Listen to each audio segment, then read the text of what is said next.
Hello everyone. Today I want us to talk about the two biggest myths of type 2 diabetes that many doctors still believe up till today. And I say so because we still use them in diagnosing people of type 2 diabetes. So let's talk about these myths and let's talk about what you can do about it, how you can find your way around them. Let's have a proper understanding of these myths and what the correct belief should be.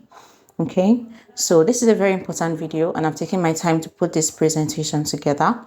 If you haven't listened to any of my videos, this is one of those important videos that you should listen to. It's going to be very educative and very informative as well. So let's dive into it. So the first myth we have to tackle is that type 2 diabetes is best measured by your glucose and A1C tests. Now, if you don't know what these tests are, your glucose test measures the amount of sugar in a blood sample, okay? And this could read 70 to 100 milligram per deciliter if you have a healthy blood sugar, okay? Now you have your HbA1c test, and this measures the amount of blood sugar in your entire bloodstream over the past 100 days. Now, in your red blood cell, you have a protein called hemoglobin.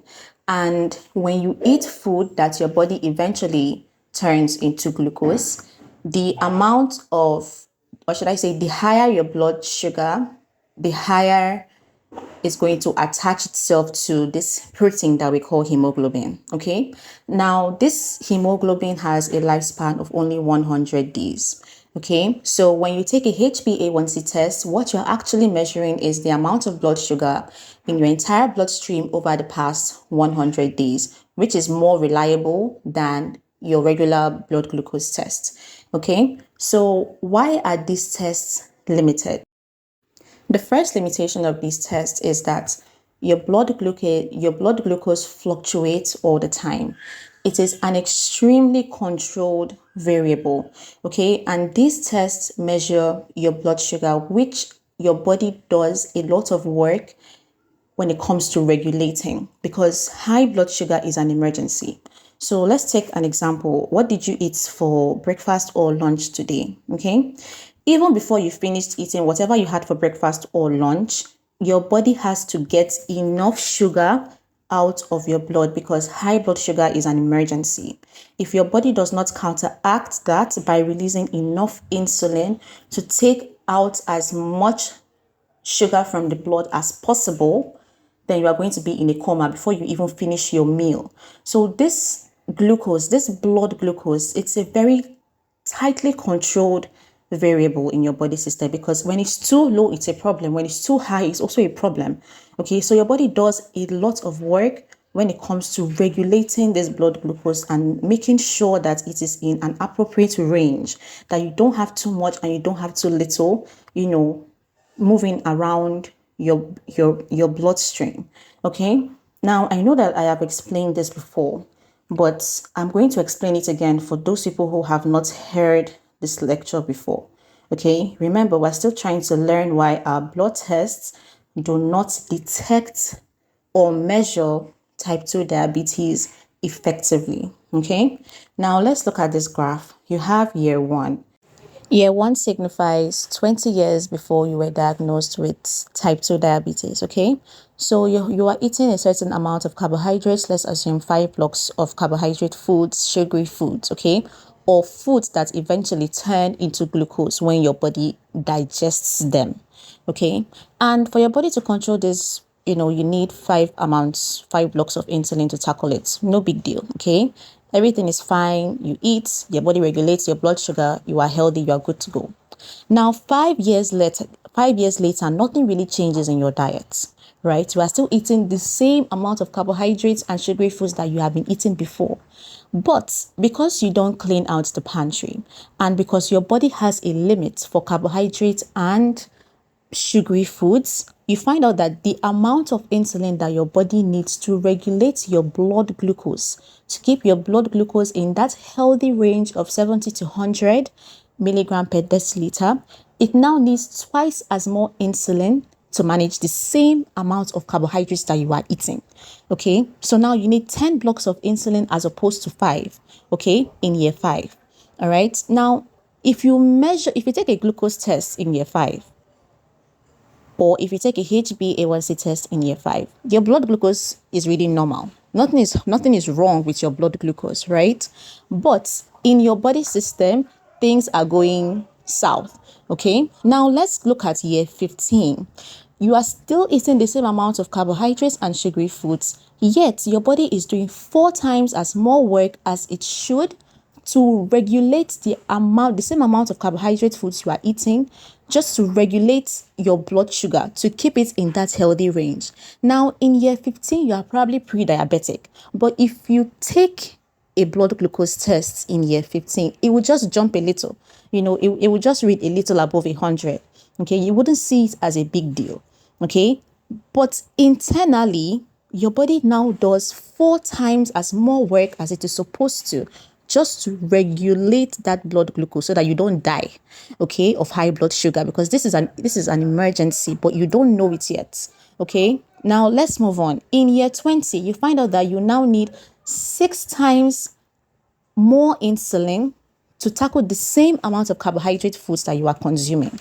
Okay, now you can see that in year 20, the same amount of carbohydrates you have been consuming, you need 30 blocks of insulin. Even that 30 blocks of insulin is not enough to manage to regulate your blood glucose between 70 to 100. So you would still experience a slight increase in your blood sugar. And at year 20, you are already a full-blown diabetic patient. Okay, so do you see now that you would only find your blood sugar to be high when your body has failed to control it? That is, no matter how much insulin is produced, your body still cannot regulate its blood sugar on its own. And for this to happen, it means that your body's carbohydrate tolerance, remember I said you have a capacity, okay, you have a limit. It means that that your body's limit has been broken before you then see a change in your blood sugar when you take this test. So you cannot rely on a marker that is so tightly regulated by your body system. Okay, when you just measure your blood glucose, either using a glucose test or a HbA1c, you are just seeing what your body has failed to do. Meanwhile, inside of you, your body is screaming for help. Okay, but prior to even before you became a diabetic patient, if you take a blood test, okay, you will think you are fine. If you had known all those years that you took blood tests when you had typhoid and malaria and fever and all these things, that if you knew all those years that your blood glucose needed help, it was just reading fine, meanwhile you actually needed help on the inside, you would have done, you would have had certain changes in your life, and probably you wouldn't be a diabetic patient today. Okay, so this is one of the myths that can cause that it has cost us a lot. Okay, thinking that these tests are the best, ways that we can measure type 2 diabetes. Okay, so let's look at the second myth. Treating diabetes is all about regulating your blood sugar. Now, if you understand everything that I have said so far in this video, you would see that type 2 diabetes is actually 2 problems in one. The first is high blood sugar, because yes, high blood sugar is a dangerous thing. Okay, you have to do everything possible to make sure that your blood sugar is reading at a healthy range, because it's an emergency. Okay, but there is another problem. There's a hidden problem.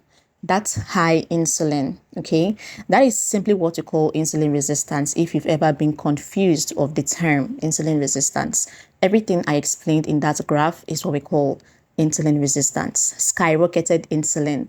Your body is producing so much insulin, and yet it cannot manage it cannot put your blood sugar in order anymore. Okay, and one of the things that this high insulin would lead to is something that we call a metabolic syndrome, because your body is in a confused state. It knows that it should produce more insulin to manage your sugar. Okay, it is producing the insulin, but nothing is happening. Okay, so your body is confused. Your cells are resisting the effects of insulin. Okay, they are no longer responding to insulin as they usually would. Before, when your body releases insulin, your cells would respond, your blood glucose will come down. Okay, but now your cells are no longer responding because you have maxed out your body's capacity to tolerate carbohydrates and sugary foods. Okay, so this high insulin leads to what we call a metabolic syndrome.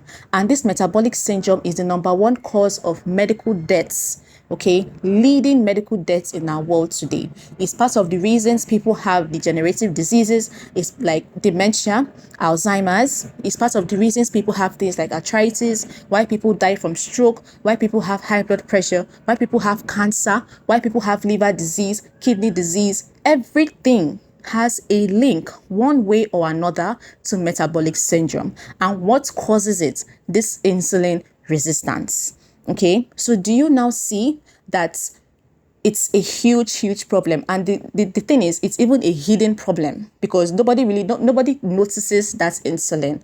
All we care about, and it's a myth, right? That's one of the myths that's we are trying to tackle. Okay, that treating this type 2 diabetes is not all about your sugar. You have a hidden, deeper, bigger problem, which is your insulin. It's not all about your blood sugar. Okay, a deeper problem with this myth is that when you go to the clinic because you have high blood sugar, it is seen as though there is not enough insulin to tackle your high blood sugar. Okay, it looks like there is something wrong with you, right? And so they give you medications. Some of you, they even give you more insulin, right? Now, this adding more insulin to, your body system would actually help to regulate your blood sugar. So you are treating problem one, right? The issue of your high blood sugar.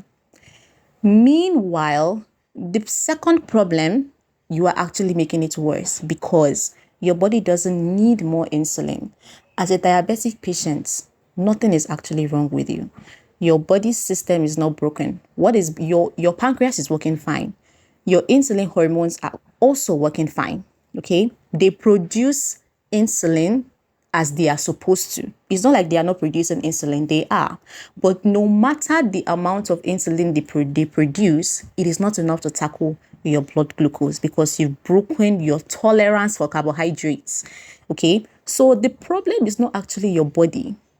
Okay, you don't actually have a problem because your body system is not broken.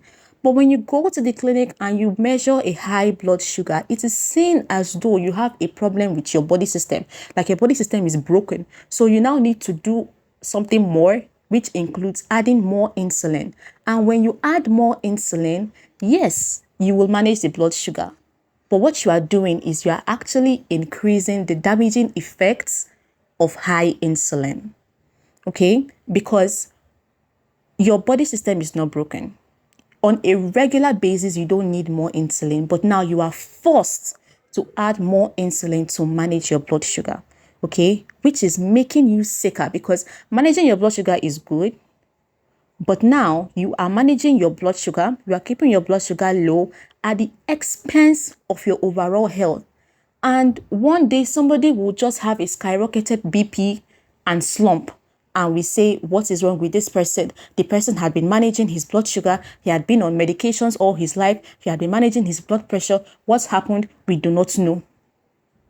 This is what happened. Okay?